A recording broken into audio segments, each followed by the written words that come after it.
we talk about how can you fix this problem or know how you can do that on your Airbnb app. So all you have to do, so you just click here on settings here.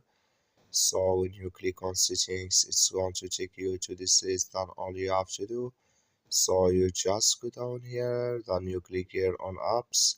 You come to apps list here, and there you're looking for Airbnb app. Just click on it here, or just click on search here, and here you search for Airbnb app, add it here, and it's going to show for you. Click on it.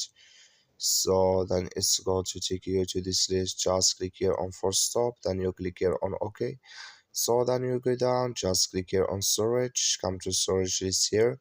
Just you will find here clear cache. So front of clear data, just click on clear cache, then it's going to it's going to work with you.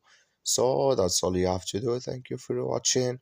Don't forget to support us by liking, subscribe.